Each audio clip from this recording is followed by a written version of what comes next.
예, 좀 뭘 또 잘못 눌렀던 것 같습니다. 이게 뭘 잘못 눌렀나 보네. 성경 밴드 반주 미가엘. 네. 미안합니다. 네, 미안합니다.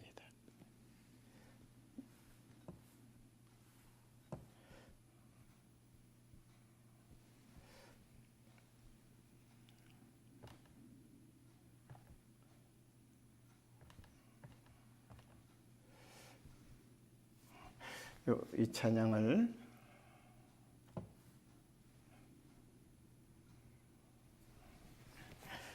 그대로 우리가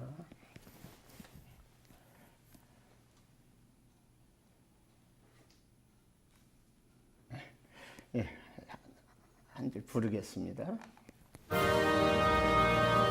우리가 지금은 나그네 되어도 화려한 천국에 머자나 가리니 이 세상 있을 때 주 예수 위하여 끝까지 힘써서 일하세. 주 내게 부탁하시니 천사도 흠모하겠네. 화목해 하라신 구주의 말씀을 온 세상 널리 전하세. 주 예수 말씀이 온 세상 만민들 흉악한 죄에서 떠나라 하시니 이 말씀 듣고서 새 생명 얻으라. 이 기쁜 소식 전하세. 주 내게 부탁하시니 천사도 흠모하겠네. 화목해 하라신 구주의 말씀을 온 세상 널리 전하세. 영생의 복락과 천국에 갈 길을 만백성 알도록 나가서 전하세. 주 예수 말씀이 이 복음 전하라 우리에게 부탁하셨네. 주 내게 부탁하시니 천사도 흠모하겠네. 화목해 하라신 구주의 말씀을 온 세상 널리 전하세.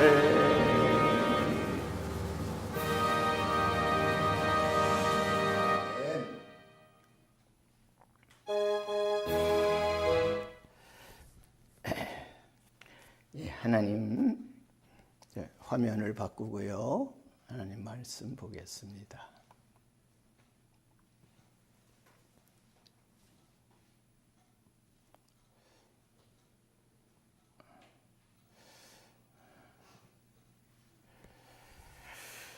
하나님 말씀은 디모데후서 4장 디모데후서 4장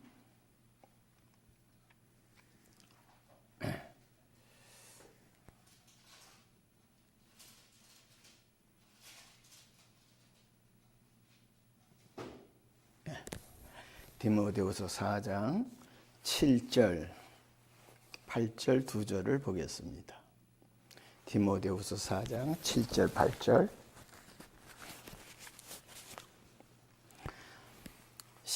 같이 보겠습니다. 같이 합독하겠습니다. 시작.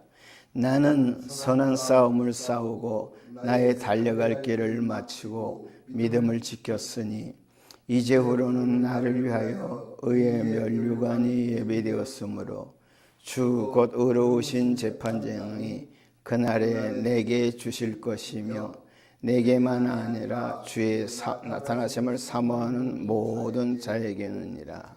아멘.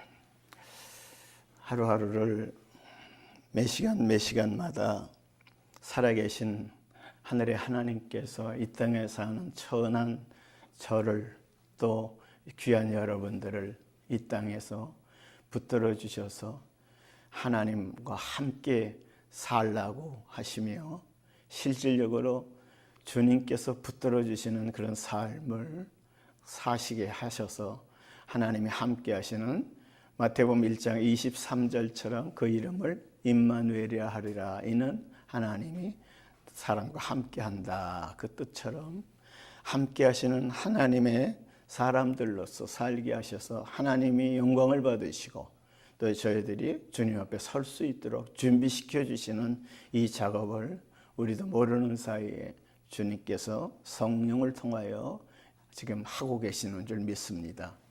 오늘도 각자의 환경이 다 다를지라도 또 주님께서 예비하신 그대로 또 준비하신 그대로 저와 여러분한테 은혜 베풀어 주시길 반드시 원하실 것입니다. 네. 자, 저는 이 주일만 되면 이번 주일 예배 시작을 잘 됐으면 하는 바람입니다. 그리고 이제 예배 방송을 이제 준비를 합니다.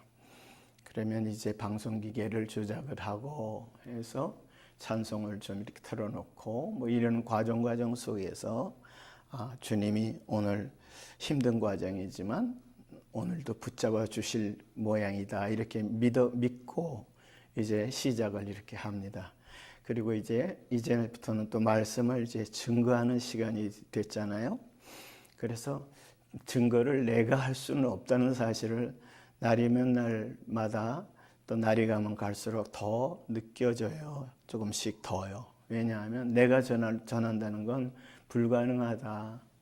주님이 증거하시는 말씀이 돼야 주님의 말씀으로 들려지는 것이지 내가 전하면 내 말이 되는 것이지 내 말은 사람을 살리기는커녕 죽일 수밖에 없어요. 그런데 내가 힘든 과정이지만 나를 통해 주의 도구로 주님이 써주시기만을 바라고 연약한 모습이지만 병든 모습이지만 건강치 못한 모습이지만 주님의 손에 붙들림을 당해서 증거되면 별말 아닌 것 같은데 별말 아닌 게 아니에요. 그분의 말씀으로 내 자신에 먼저 들어옵니다. 그리고 받는 분들도 주님의 말씀으로 받아들여진다는 사실을 주님이 여러 각도로 알게 하실 때가 종종 있어요. 그래서 오늘도 그걸 그렇게 됨을 믿고 말씀을 전하도록 하겠습니다. 말씀의 주제는 오늘 주일날 일어서라 달려가라 하는 두 내용을 지난주 또 전주 또 그 전주 이렇게 합해서 전전주 같은데 보면은 일어서라는 그런 주제 같고 또 전주 같은 경우는 달려가라 하는 이런 주제로 그래서 합해서 일어서서 달려가자라는 뜻으로 주제로 말씀을 전하도록 하겠습니다. 오늘 본문에 사도 바울이 디모데한테 보낸 두 번째 편지글에서 디모데후서 4장 6절부터 보게 되면 전제와 같이 내가 벌써 부어지고 나의 떠날 시각이 가까웠도다. 바울의 생애를 이제 본인이 느꼈던 것 같아요. 이제 주님 앞에 또 세상을 떠나 주님 앞에 갈 날이 다가왔다는 것을 바울이 상당히 가까이 느꼈던 것 같습니다. 그러면서 이제 사랑하는 디모데한테 주님이 사랑하는 디모데한테 믿음의 형제 디모데한테 이제 편지글을 두 번째 보내면서 그동안에 이제 지나왔던 것을 요약을 하게 됩니다.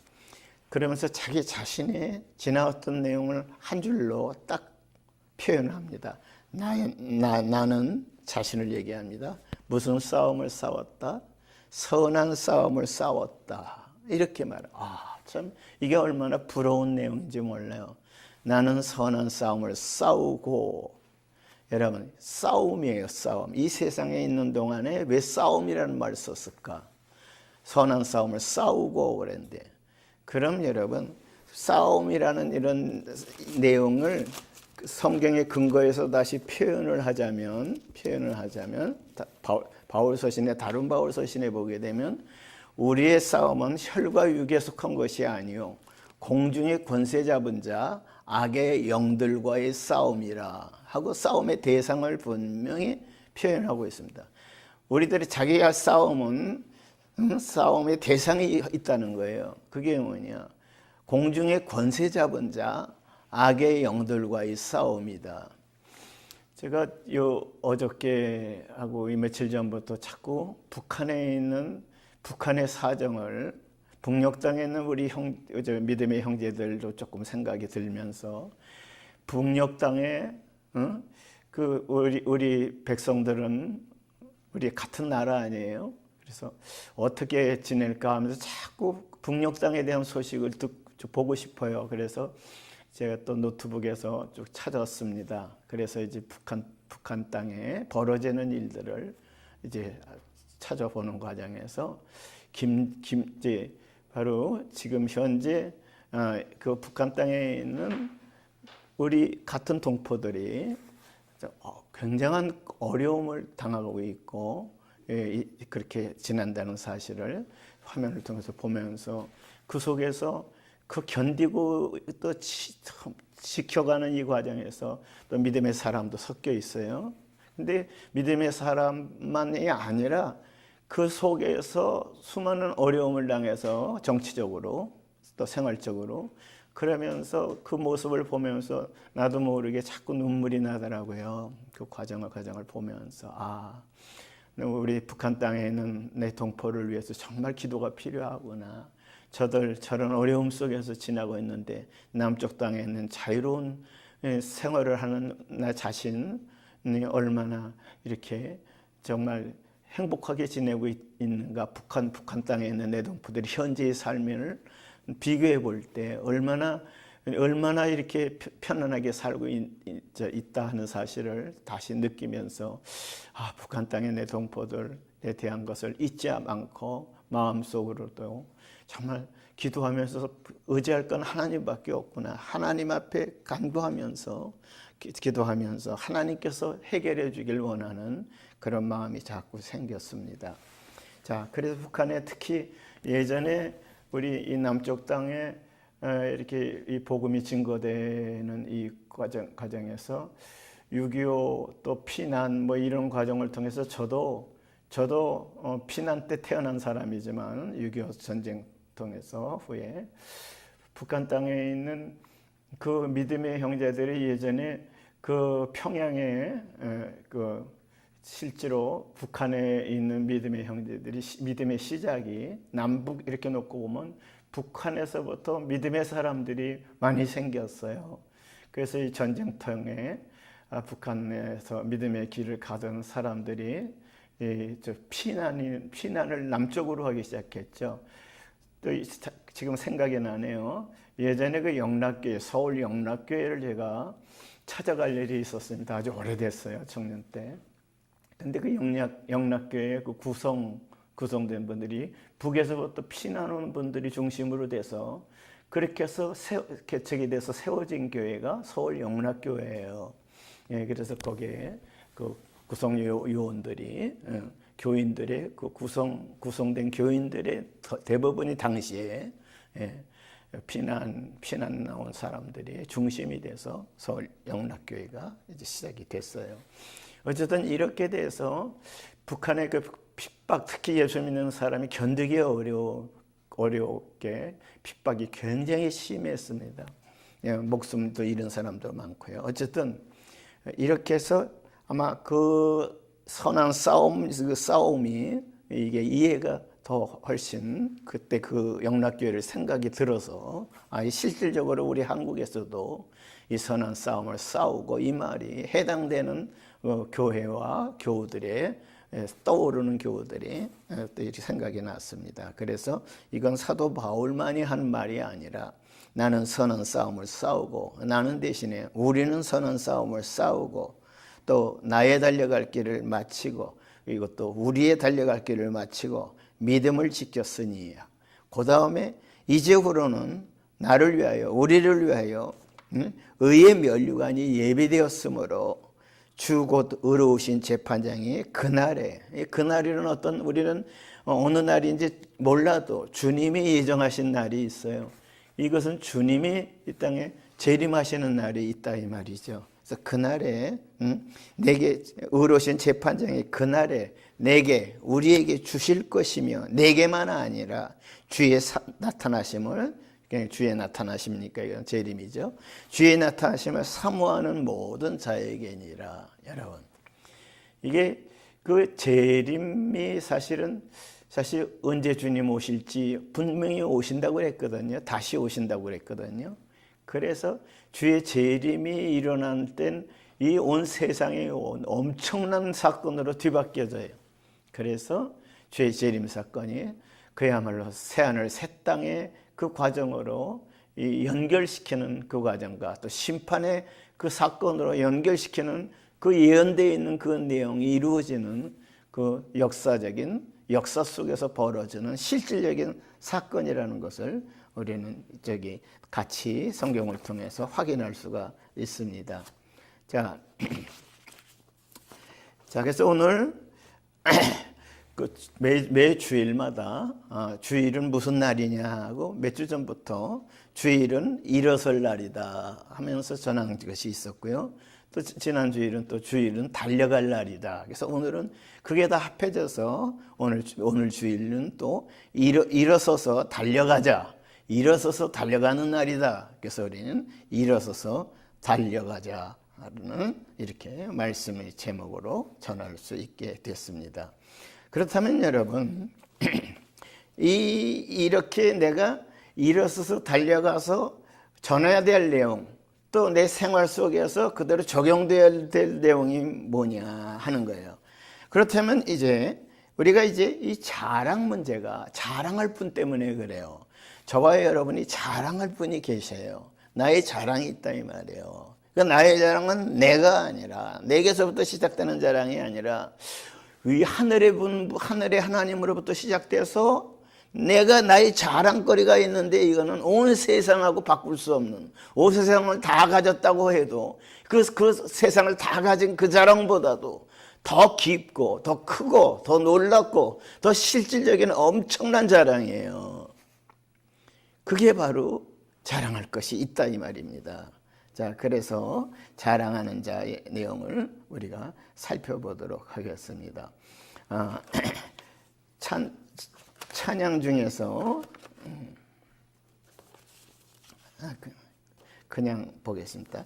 달리다곰이라는 그 찬양 복음 선거가 있어요. 달리다곰이라는 그게 이제 같이 불렀으면 좋겠는데요. 시간이 좀 가니까 그냥 들어가도록 하겠습니다. 고린도전서 1장 30절을 보겠습니다. 아까 디모데전서 4장 7절 8절을 같이 봤고요. 거기 이어서 같이 연관되어 있는 내용 중에서 고린도전서 1장 30절 31절을 같이 포함해 보도록 하겠습니다. 자, 고린도전서 1장 30절 31절 두 절을 같이 합하겠습니다. 자, 시작. 너희는 하나님으로부터 나서 그리스도 예수 안에 있고 예수는 하나님으로부터 나와서 우리에게 지혜와 의로움과 거룩함과 구원함이 되셨으니 기록된 바 자랑하는 자는 주 안에서 자랑하라 함과 같게 하려 함이라. 여기 쭉 보게 되면 여기 그 앞에 18절부터 1장 18절부터 십자가의 도에 대해서 쭉 사도 바울이 고린도 편지 중에 전 편지를 통해서 십자가의 도에 대해서 쭉 편지글로 보낸 내용 중에 18절 십자가의 도가 멸망하는 자들에게는 미련한 것이요 구원을 받는 우리에게는 하나님의 능력이라 해놓고 항상 이 바울 서신을 보게 되면 뭐가 무슨 그림이냐 기록된 바 이런 내용이 참 많아요. 이 얘기는 구약의 사도들 선지자들을 통해 예수 선지자를 통해서 이미 하나님께서 먼저 말씀해 주신 내용이 기록되어 있다는 거예요. 그 기록된 그 내용을 그대로 인용을 하면서 설명하는 거예요.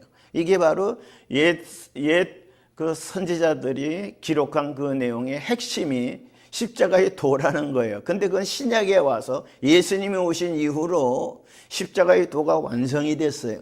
그래서 기록된 바는 옛 내용, 선지자를 통해 연 내용, 그 내용이 이제 십자가의 도라는 내용으로 연결되고 있다는 것을 알 수가 있습니다.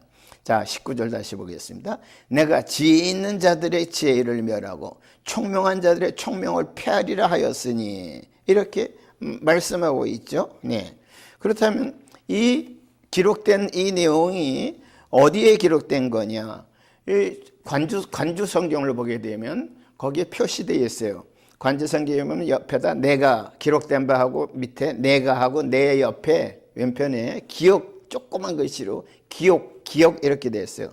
그걸 찾아보게 되면 이사야 29장 14절에 거기 기록된 내용이라 이 말이에요. 그거를 신약에 와서 바울이 예수님 오신 이후에 이 기록된 내용이 주님이 오심으로 성취가 된 내용으로 지금 표현하고 있는 거예요.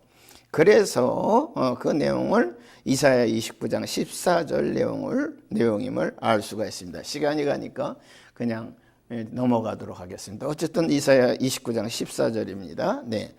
그러면서 그 다음에 기록된 바 해놓고 자랑하는 자는 주 안에서 자랑하라 함과 같게 하려 함이라 이렇게 되어 있어요. 네. 자, 그러면 자랑하는 자는 지금 이제 우리가 이제 뭐 하게 돼요? 자랑하는 자가 됐단 말이에요. 기록한 내용이 지금 우리들의 생활 속에서 나한테 여러분한테 성취돼서 또 진행형으로 지금 이루어지고 가는 이 상태가 돼서 자랑하는 것이 생겼다 이 말이에요. 그래서 이 자랑하는 이 자는 이제 자랑할 거리가 엄청나게 생겼는데, 근데 여기서 주는 내용이 자랑하는 자는 주님 안에서 자랑하라 이렇게 말하고 있다 이 말입니다. 자, 그래서 자랑하는 자는 주 안에서 자랑하라 이렇게 말한다는 것은 1장 30절. 자, 왜 자랑해요? 30절. 너희는 하나님으로부터 나서, 여러분, 이게 지금 이제 새로운 비밀을 알려주는 거예요. 바울이 경험하고 있는 비밀을 공유하기 위해서 너희도 어디서부터 났다? 하나님으로부터 났다. 저와 여러분이 성씨를 갖고 있어요. 이씨니, 김씨니, 최씨니. 그래서 아버님, 또 어머님, 이 부모님 이제 내용이 떠오르죠. 근데 아무개 그 가정에서 아버지는 누구, 어머니는 누구를 통해서 거기서 아들로 딸로 태어났다. 그래서 부모님 얘기를 하고 거기로부터 나서. 근데 바울은 그렇게 말하고 있지 않죠. 저와 여러분도 이게 엄청난 내용이에요. 하나님으로부터 났다. 하나님으로부터 태어났다 이 말이에요. 그래서 하나님의 자녀들로 살게 된다 이 말이에요. 이게 보통 내용이 아닙니다. 그래서 하나님으로부터 난 사람이 그러면 현재는 이 땅에서는 어떻게 사느냐? 그게 바로 그리스도 예수 안에 있고 나서 어디 있냐 말이에요. 현재가 그게 예수님 안에 있고 이게 보통 내용이 아니에요. 하나님부터 태어났다는 것도 보통 내용이 아닌데 지금 누구한테 있다? 예수 안에 있다. 여러분 우리 찬양이 있죠. 주 안에 있는 나에게 딴 근심이 있으랴. 여러분 이게 그래서 왜 우리가 자랑할 것이 예수님 바로 나오냐? 주님 안에 있기 때문이에요. 주님 안에 있는 나에게 딴 근심이 있어요, 없어요? 사도 바울은 딴 근심이 있을까? 없다는 얘기예요. 그래서 우리 찬송가 가사에도 그 찬송가 그 가사 잘 지었어요. 주 안에 있는 나에게 딴 근심 없다. 여러분 살아가는 일에 근심 걱정이 없다. 이게 보통 내용이에요. 보통 내용이냐고요. 저는 여러분 중에서도 뭐 저 같은 이런 것을 당한 분도 계실지 모르겠습니다만은 저는 하여튼 한 3년 가까이 전이죠. 2년 반 전, 2년 반에서 3년 가까이 지금 돼가고 있는데 한 2년 6, 7개월 전에 뇌출혈로 쓰러진 이후부터는요, 특히요, 정말 얼마나 약한 자가 되어 있는지를 몰라요. 육신적으로도 생활 속에 실제로 뭐 생활하는 것이 100% 건강한 몸이 아니거든요. 뇌출혈로 쓰러진 몸이기 때문에. 그런데 어떤 면에서는 더 감사한 게 더 많이 생길 때가 많아요. 그게 바로 주 안에 있는 나에게 딴것임 있으랴. 딴것임이 없어요. 이게 사실이에요, 사실. 몸은 분명히 불편한데 주 안에 있는 그 순간은요, 정말 행복한 거예요. 그래서 이게 사실이라는 것을, 그래서 자랑하는 자는 주 안에서 자랑하라 함과 같게 하려 함이라, 이렇게 말하고 있어요. 그럼 주 안에서 어떻게 같게, 성경을 인용을 해서 자랑하는 자는 주 안에서 자랑하라 함과 같게 하려 함이라, 그렇게 돼 있죠. 그럼 이게 그러면 이것도 구약의 어디 내용을 인용한 거 아니에요. 그래서 옆에 이렇게 보면 니은, 자랑하는 자는 이게 니은을 또 밑에서 이렇게 보게 되면 에레미야 9장 23절 이하 이렇게 나와 있어요. 니은 옆에 조그만 글씨로. 그렇죠? 그래서 그게 관주란 말이에요. 연결되어 있는 거예요. 그러면 자, 우리 그대로 찾아봅시다. 네.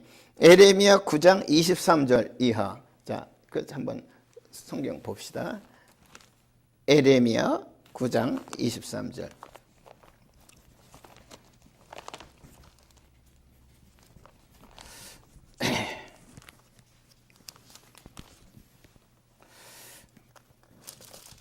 그냥 성경만 읽어만 봐도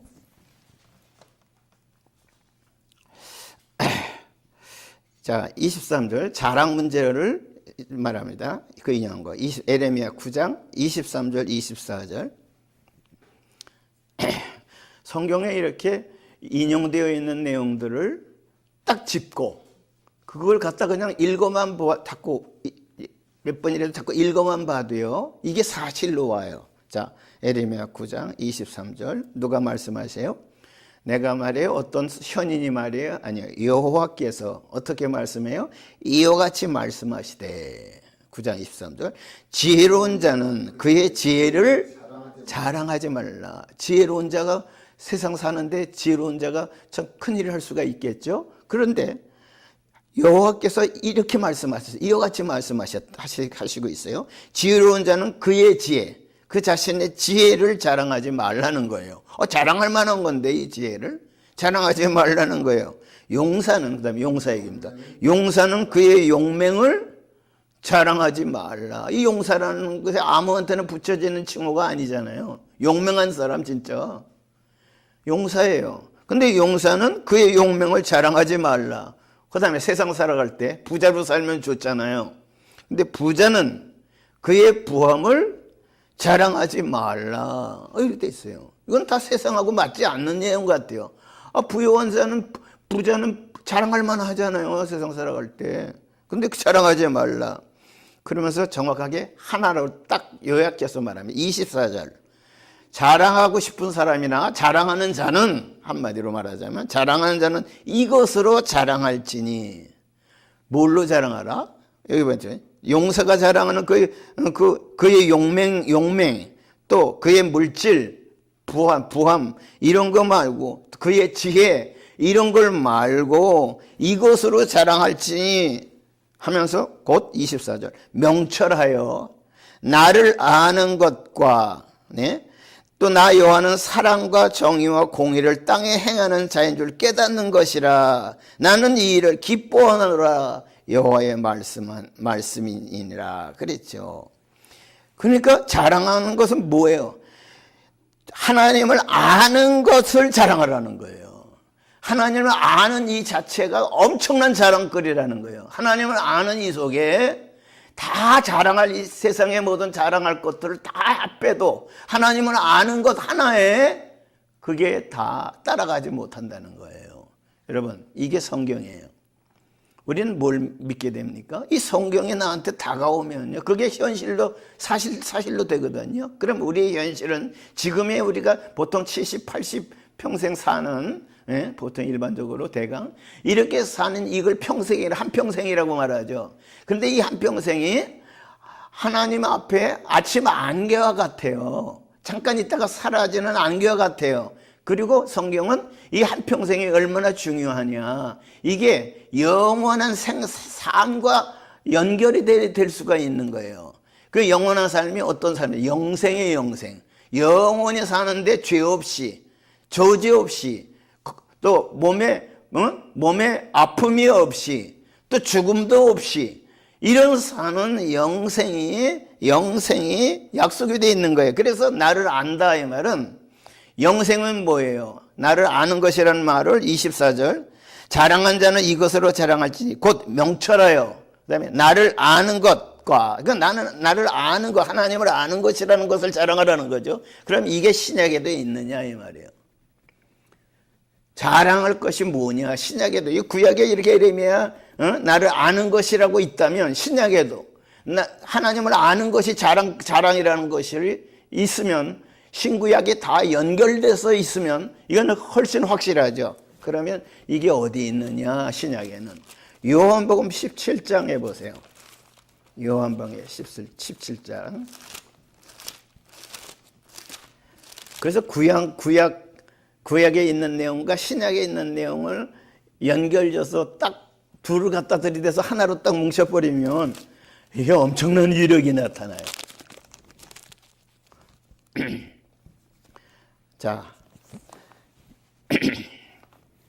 영생 문제로 나옵니다. 자, 영원히 자랑할 것이기 때문에 17장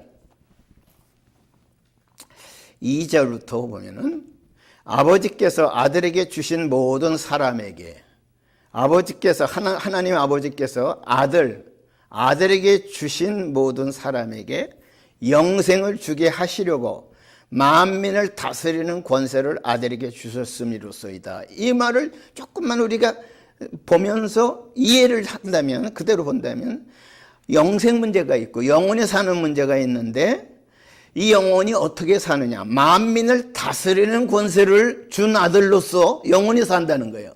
여러분, 우리가 남한테 부림을 받고 종으로 어떤 일터도 그렇고 어떤 그 사람들 중에도 그렇고, 머리가 되지 않고 꼬리가 되고 사는 것 누구 쫓아서 이렇게 하면 예, 저렇게 하면 예 하고 그럴 수밖에 따라가는 삶이 아니라, 여기 영생이라는 말은 다스리는 권세로 영생이에요. 그래서 성경은 만민을 다스리는 권세를 주는 영생이라는 말이에요. 그게 만민을 다스리면서 사는, 영원히 사는 삶이라는 거예요. 예. 그러니까 이게 보통 내용들이 아닙니다. 그러면서 영생에 대해서 다시 해석을 또 합니다. 3절에. 자, 영생이 뭐예요? 3절. 영생은 곧 유일하신 참 하나님과 그가 보내신 자 예수 그리스도를 아는 것. 자, 그럼 우리 아까 에레미야 9장 24절에 자랑한 자는 이것으로 자랑할지니 곧 명철하여 나를 아는 것과, 이렇게 구약에 말한 내용이 지금 요한복음 17장에 지금 우리 살펴본 2절 3절의 내용에서 영생 문제를 다루고, 3절의 영생은 곧 유일하신 참 하나님과 그가 보내신 자 예수 그리스도를 아는 것이라고 나와 있잖아요. 그 구약이나 신약이나 결론은 뭐냐? 영생인데 예수를 아는 영생. 알면 영원히 사는데 그냥 영원한 생이 아니에요. 모든 걸 다스리는 영원한 생이에요.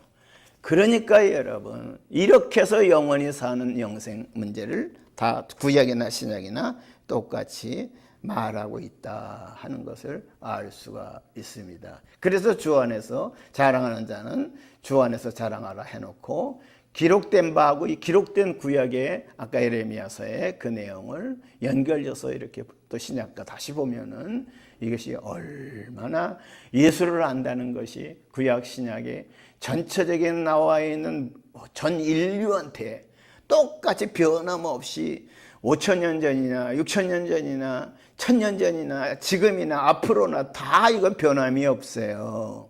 예수를 아는 사랑, 예수를 아는 사랑, 예수 안에 있는 사랑. 그러면 안다는 것은 여러분 겉만 알면은 겉만 알고 안다. 나 저 사람 알아. 여러 번 만났어. 저 사람 김아무개야, 이아무개야. 겉만 알고서 안다는 말을 많이 써요. 근데 속의 생명을까지를 안다 하면 그건 보통 아는 게 아니잖아요. 속마음을 알고 생각을 알고, 그래서 속까지 다 안다는 것은 이건 대단한 거예요. 그래서 이 속을 우리가 영혼이라고 말을 합니다. 영혼까지 안다.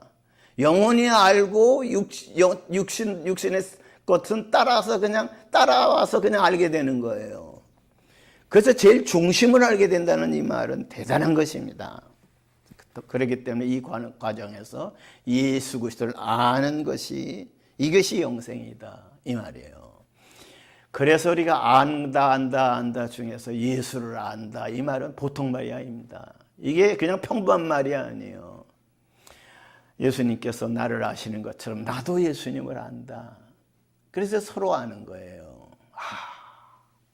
그러니까 죽음이 와도 겁나지 않는 거예요.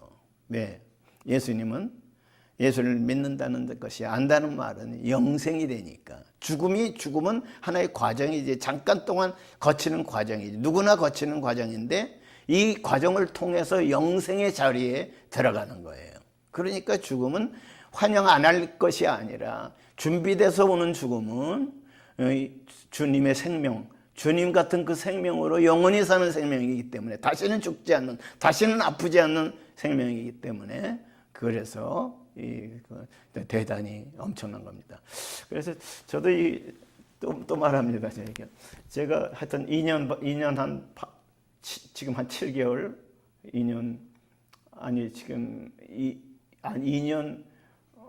한 9개월이 됐나 벌써? 예.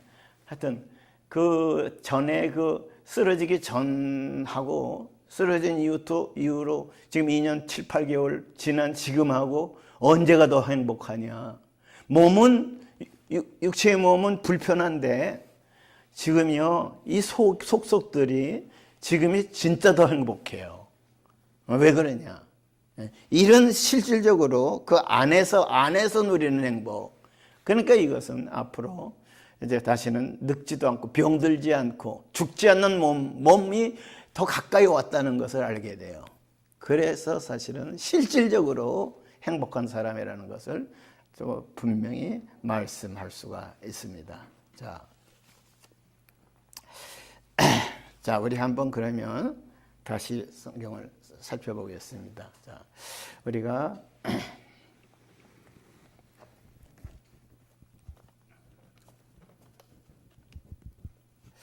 이 과정에서 이제 속속들이 이제 아는 이 과정에서 뭘로 아는 것이 중요하냐.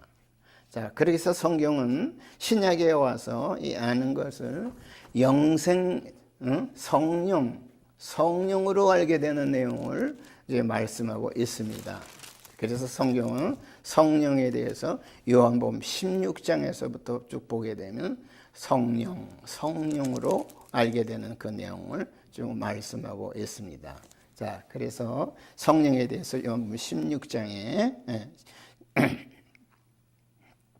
7절에 그러나 내가 너에게 실상을 말하노니 내가 떠나는 것이 너에게 유익이라. 내가 떠나가지 아니하면 보혜사가 뭡니까? 세자 합한 거예요. 우리가 한자로 얘기하면 보호할 보자, 보호한다 보자, 은혜해자, 보호하고 은혜 베풀고, 그 다음에 사는 스승사자입니다. 한자로 치면 가르친다, 가르침을 받는다, 가르친다. 그러니까 보호받고 은혜받고 가르침을 받고 또 가르칠 수 있고, 이게 보혜사예요. 그래서 주님이 떠나시고서 뭘 보내신다? 보혜사를 보낸다. 보호하시고 은혜 베푸고 가르치는 실질적인 그분을 보내시는데 그분이 예수님과 한 몸이고 아버지 하나님과 한 몸이에요. 그 삼위일체 되시는 삼위 중에 세 번째 위인 성령이에요. 성부 하나님이 첫 번째 위, 두 번째 위가 성자 예수님, 세 번째 위가 성령 하나님. 그걸 말하죠. 그래서 주님이 떠나시면 세 번째 위인 성령 하나님을 보내신다. 그분이 보혜사다 이 말이에요. 그분이 보호하신다. 만약 예수님이 보혜사로 계실 때면 항상 예수님 눈에 띄는데 예수님과 손잡고 간다거나 예수님 옆에 붙어서 간다거나, 근데 예수님 육체를 갖고 계시잖아요. 그러면 예수님이 주무시도 못하고 쉬시지도 못하고 얘 어디 갔지? 얘 어디 갔지? 우리가 육신의 부모로서 자기 자식을 돌보려면 어린 자식일수록 자꾸 자식이 검색 여기 손잡고 가다가 안 보이면 얘 어디 갔지? 얘 어디 갔지? 그렇게 해서 찾잖아요. 근데 성령님, 보혜사 성령님, 그거는 왜요? 어디든지 계셔요. 육신으로 계신 분이 아니기 때문에 예수님이 하시는 일을 그대로 하셔요. 예수님이 선한 목자가 돼서 양을 잃어버리지 않고 잃은 양을 찾으시는 그 선한 목자 예수님의 일을 육체를 갖고 계시지 않은 성령 하나님이 주님이 하신 일을 똑같이 그대로 하셔요. 그러니까 이 완벽하게 보호를 하시고 은혜 베푸시고 가르쳐 주신다 이 말이에요. 배운 게 없는데 그냥 알아지는 거예요. 그분이 보혜사 성령님이. 그래서 보혜사 얘기를 하세요. 그리고 8절에 그 보혜사 성령님, 그가 와서 죄에 대하여 의에 대하여 심판에 대하여 세상을 책망하시리라. 또 해석이 나옵니다. 9절. 죄에 대하여라 하면 그들이 나를 믿지 아니하며. 성령님이 오셔서 죄가 뭐냐? 죄에 대해 죄가 뭐냐면 죄는요. 한자로 보면은 넉사자에다 밑에다 비자, 그릇 됐다는 비자가 합해진 거예요. 넉사자 밑에 비자 한자로. 그러니까 네 가지 그릇된 일, 이게 죄예요. 한자에서 죄라는 용어 뜻은. 근데 여기서 보게 되면 그가 와서 죄에 대하여 의에 대하여 이렇게 쭉 나와요. 또 심판에 대하여 세상을 책망하시리라. 그럼 여기서 성경은 그 죄에 대해서 죄는 뭐라고 말하냐? 9절에 죄에 대하여라면 그들이 나를 믿지 아니하며. 자, 우리 예수님에 대해서 예수란 이름의 뜻이 뭐죠? 왜 죄 문제를 왜 예수님이 해결했다고 그래요? 자, 예수란 이름의 뜻이 뭐예요? 마태복음에 보게 되면 1장에 보게 되면 요셉 마리아 가정에 우리 예수님이 그 가정에서 태어나시죠. 그러나 육체의 남녀 간의 관계로 해서 태어나신 분이 아니죠. 예수님은 동정녀 마리아, 아버지는 육신의 아버지는 요셉이 맞는데, 목수 요셉이 맞는데, 성경은 마태복음 1장에서 쭉 보게 되면 동거하기 전에 요셉이 마리아와 정혼했는데 동거하기 전에 뭘로 잉태하셨어요? 성령으로 잉태했어요. 그 내용이 마태복음 1장도 기록되어 있고 누가복음 3장에도 기록되어 있는 내용이 그렇게 되어 있어요. 그래서 성경을 보게 되면 죄에 대하여라면 그가 나를 믿지 아니하며 이렇게 있어요. 그러니까 결과적으로 뭐예요? 이 모든 과정에서 예수란 이름의 뜻 자체가 자기 백성을 저희 죄 가운데서 구원할 자다. 그렇게 돼 있죠. 어디 있어요? 다 아시는 내용이지만 또 한 번쯤 그래 찾아봅시다. 마태복음 1장. 성경은 정확하게 말씀하는 그 성경을 딱 들이대는 게 최고예요. 마태복음 1장 18절. 예수 그리스도의 나심은 이러하니라. 그의 어머니 마리아가 요셉과 약혼하고 뭐하기 전에? 동거하기 전에. 이건 부부관계 맺기 전이라는 말이잖아요. 동거하기 전에 성령으로 잉태된 것이 나타났으니. 그렇게 말해요. 그의 남편 요셉은 의로운 사람이라 그를 드러내지 아니하고 가만히 끊고자 하여 이 일을 생각할 때 주의 사자가 현몽하여 꿈에 나타나서 이르되 다윗의 자손 요셉아 내 아내 마리아 데려오기를 무서워하지 말라. 그에게 잉태된 자는 너희가 동거에서 잉태된 것이 아니라 성령으로 된 것이다. 그리고 21절 그렇게 해서 아들을 낳을 것인데 아들을 낳으니 이름을 예수라 해라. 그래서 예수라고 이름까지 말씀해 주고 있잖아요. 근데 그 예수란 뜻이 뭐예요? 이는 그가 자기 백성을 저희 죄 가운데서 구원할 자다. 그래서 예수 믿는다 이 말은 죄가 다 해결받는다 이 말이에요.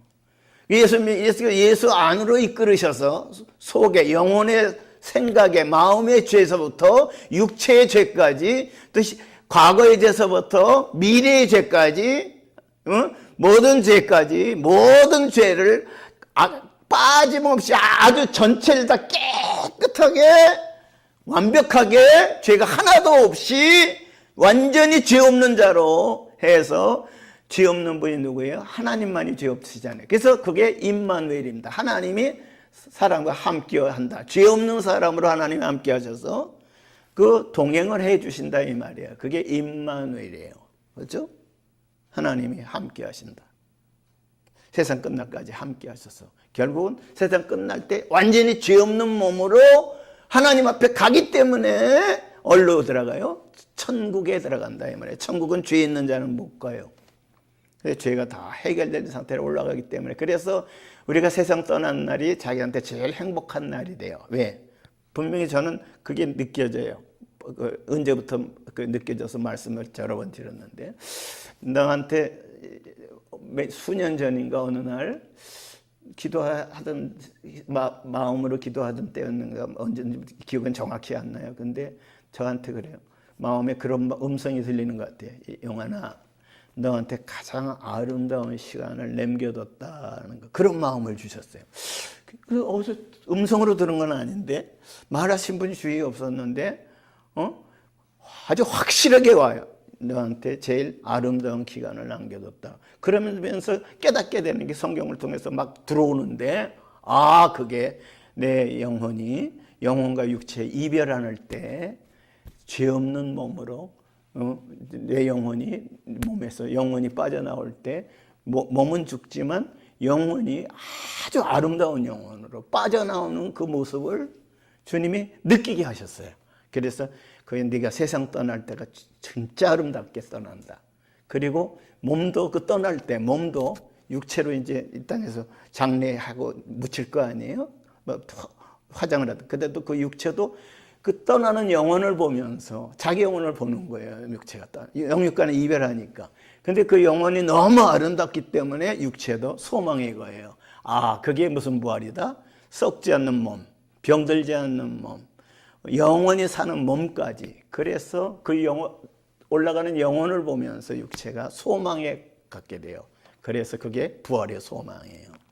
부활의 소망. 그거를 몸도 이제 그걸 보면서 영육간에 이별하는 거 보니까 그거는 슬픈 이별이 아니잖아요. 몸도 완전히 소망으로 이렇게 갖게 돼요. 여러분 이게 좀 이해가 제가 말을 잘 이렇게 매끄럽게 못해서 어떻게 들려질지 모르겠습니다. 그래서 자랑할 것이 있는데 그 자랑이 주 안에서 자랑하라 이 말을 한 거예요. 성경에서. 자, 다시 에레미야 9장 다시 한번 보십시다. 에레미야 9장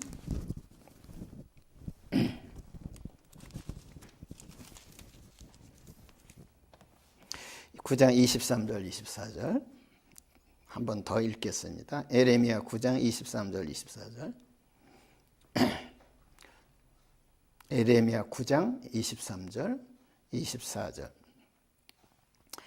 자 시작. 여호와께서 이와 같이 말씀하시되 이게 딴 사람 말이 아니에요. 하나님이 여호와께서 이와 같이 말씀하시되 지혜로운 자는 그의 지혜를 자랑하지 말라. 용사는 그의 용맹을 자랑하지 말라.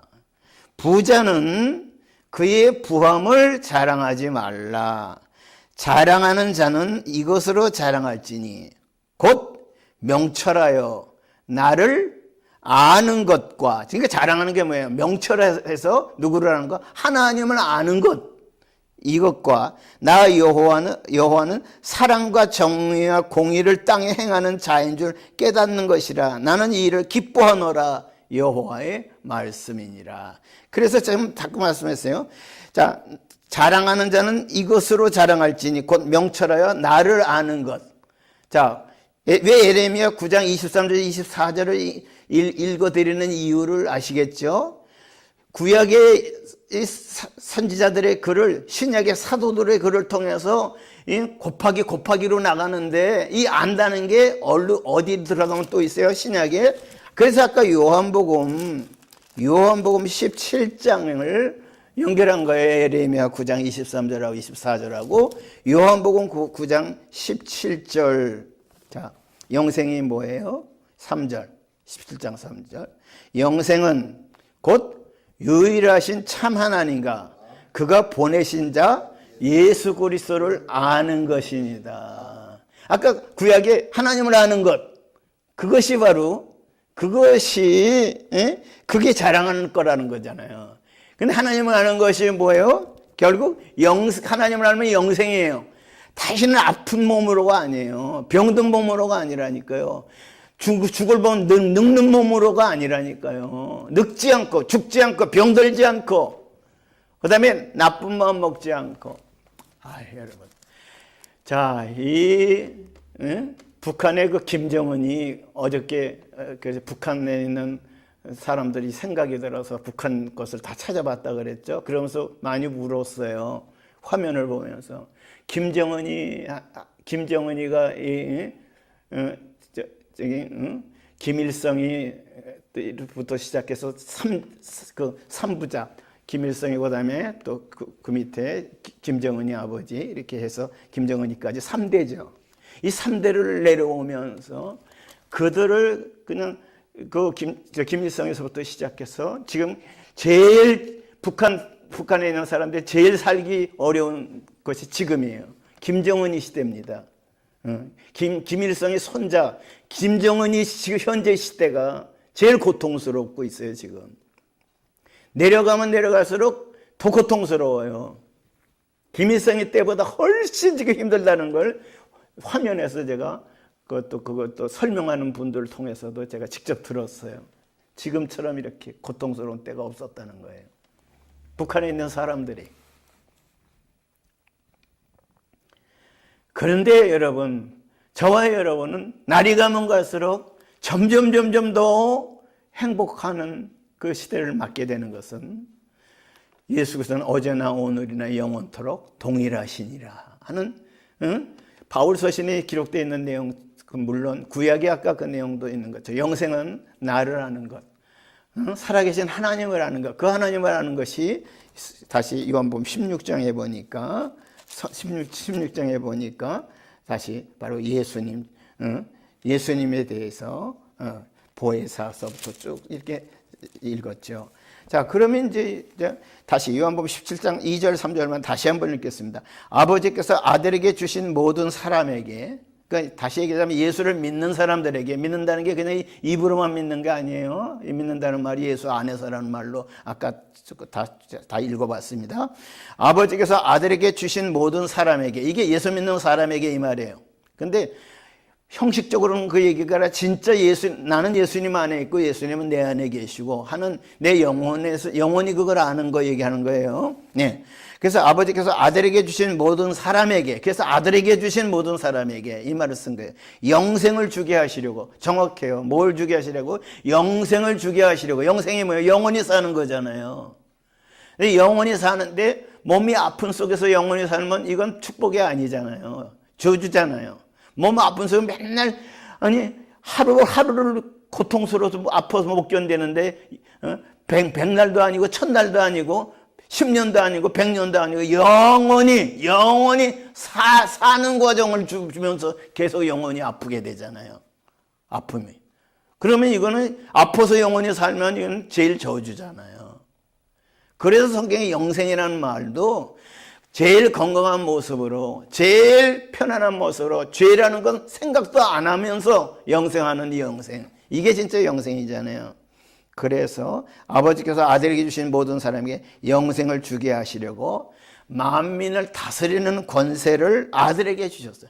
그러니까 만민을 다스린다는 말은 만민은 온 세상의 사람이잖아요. 전체 사람이잖아요. 그 사람만이에요. 모든 권세 다 들어갔죠. 모든 능력 다 들어갔어요. 모든 환경 다 들어가요. 그러니까 모든 걸 다 다스리는 권세를 아버지께서 아들에게 주시려고 영생을 주게 하시려고 아들에게 주신, 즉 다시 얘기하면 예수님과 연관되어 있는 모든 사람에게 영생을 주게 하시려고 목적이 분명해요. 그래서 만민을 다스리는 권세를 누구한테 주셨다? 만민을 다스리는 권세를 아들에게 주셨다 해놓고 다시 3절, 그게 2절이죠. 3절, 영생은 해석을 합니다. 곧 유일하신 참 하나님과 그가 보내신 자 예수 그리스도를 아는 것이니이다. 이렇게 말씀하고 있으니까요. 그러니까 이렇게 해서 안다는 말을 이렇게 아까 에레미야 9장 23절 24절 자랑할 게 뭐예요? 하나님을 아는 것. 이거를 자랑할 거라고 구약에도 분명히 에레미야 9장 23절 24절을 연결져서 봤잖아요. 자, 여러분 나중에 또 한 10번이고 20번이고 자꾸 보세요. 그러면 여러분 꼭 완전히 이 말씀이 살아서 역사하는 말씀으로 구약에서 에레미야 9장 23절 24절 구약 9장 다 보면 더 좋죠. 그리고 그 짝으로 신약에서 요한복음 17장 2절 3절 이거를 같이 연결시켜서 구약의 에레미야 9장 23절 24절하고 신약의 요한복음 17장 2절 3절 요것만 연결을 해서 10번 20번 잡고 하면은 이게 딱 이게 저게 맞아버려요. 그래서 연결이 딱 돼서요. 결국 뭐가 돼요? 구약의 이 내용이 핵심이 되고 신약의 이 내용이 딱 핵심이 돼서 이래서 예수님을 알게 되는 것이구나. 예수님을 아는 것이 하나님을 아는 것이구나. 안다는 것이 어때요? 경험으로 안다는 뜻입니다. 안다. 지식적으로만 아는 게 아니라 경험으로 알게 돼요. 그러니까 우리는 인생의 생활은 경험하는 거잖아요. 우리 하루하루의 생활은 매일 경험이잖아요. 하루 동안에도 많은 경험을 하잖아요. 하루 동안에도 많은 경험을 합니다. 그리고 인생의 그 경험이 우리가 7, 80, 60, 67을 갖고 있는 동안의 경험뿐이에요. 앞으로 내가 경험할 내용이 미래에 어마어마하게 준비되어 있어요. 근데 그 경험을 아프지 않은 몸을 가지고 몸도 살아서 경험을 하고 영혼은 말할 수 없이 하나님과의 관계 속에 제일 아름다운 영혼으로 경험을 하고 속사람은 몸도 살아서 경험을 해요. 다시 늙지 않고 썩지 않고 죽지 않는 몸으로 부활해서 경험을 해요. 영원토록. 그러니까 경험할 내용이 어마어마한 내용이 준비되어 있다. 그 대신에 아까 말씀드렸다. 여러분 나쁜 경험은 하나도 안 하게 돼요. 엄청나게 지금까지 느껴보지 못한 최고의 경험, 그 최고의 경험이 준비되어 있어요. 그것도 한두 가지 경험이 아니라 수를 셀 수 없는 엄청난 경험이 준비되어 있다. 이 경험을 하는 생이 우리가 천국에서의 생애예요. 새하늘 새 땅 얘기가. 그래서 계시록 21장에서부터 다시 나오는 거예요. 새 예루살렘 성이 하늘로부터 내려와서 이렇게 쭉 이 내용이 쭉 있죠. 그래서 여러분 다시 눈에 눈물이 없고 눈물을 다 씻어주면서 눈물이 없고 한숨이 없고 저주가 없고 행복만이 있고 축복만이 있는 그냥 우리가 복 얘기를요. 야 우리가 무슨 연초만 되면 문 앞에도 무슨 복에 대한 글로 써서 붙이는 사람들 좀 많이 있죠.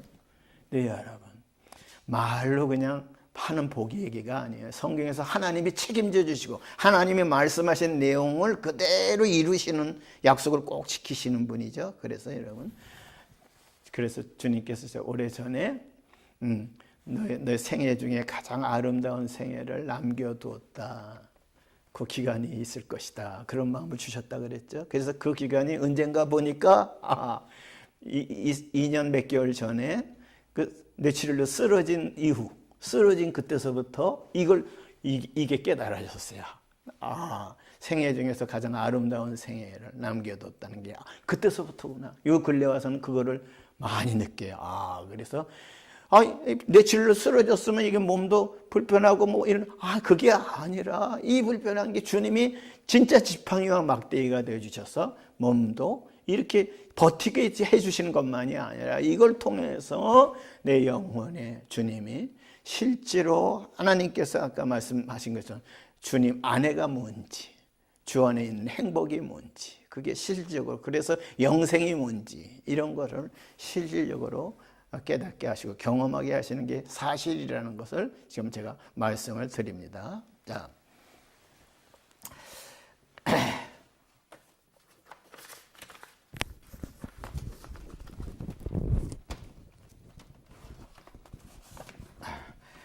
그러면 우리가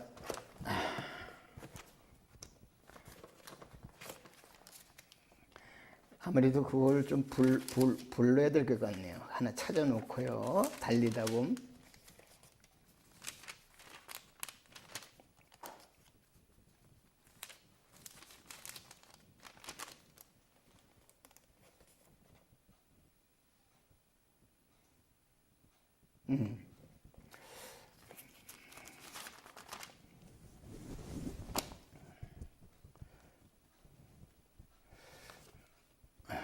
아유, 그것도 분리 좀 할까요? 자, 뭘 불렀으면 좋을까? 찬양 달리다 보면 인생에 그걸 아무래도 좀 찾아서 차라리 그걸 부르는 게 낫겠습니다.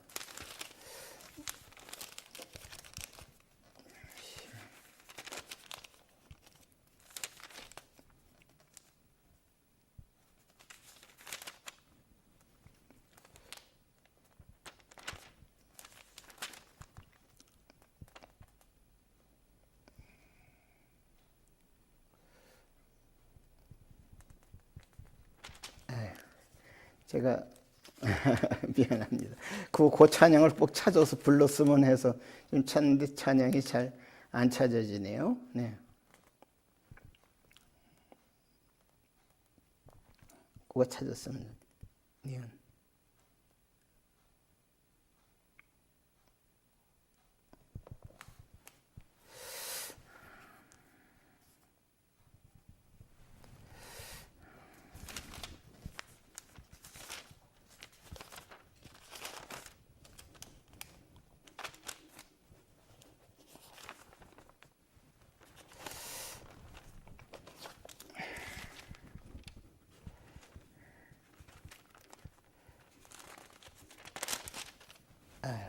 그거 꼭 불렀으면 그거 좋겠는데.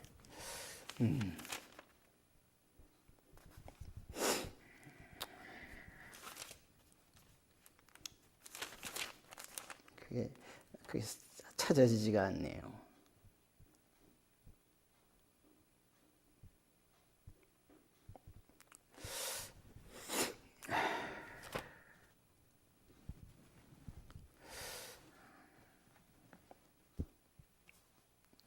네, 그럼 이걸로 부릅시다. 자, 한번.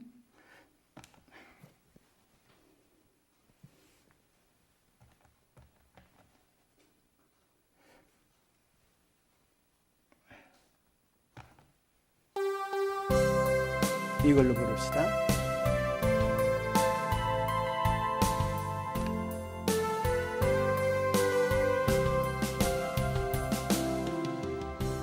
언제나 내 모습 너무나 부끄러워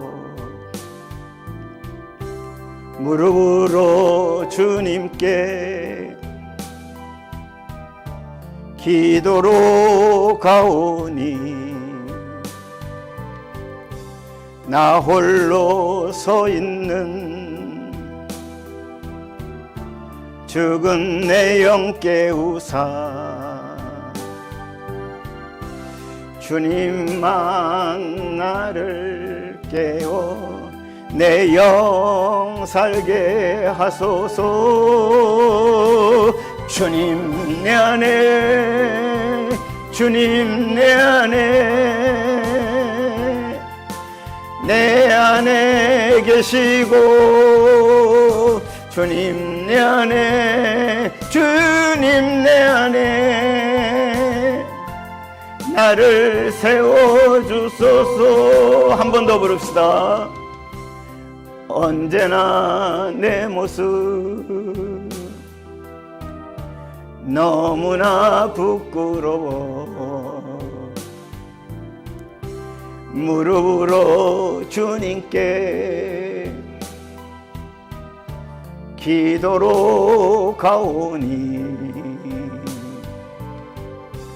나 홀로 서 있는 죽은 내 영 깨우사 주님만 나를 깨워 내 영 살게 하소서. 주님 내 안에, 주님 내 안에, 내 안에 계시고, 주님 내 안에, 주님 내 안에 나를 세워주소서.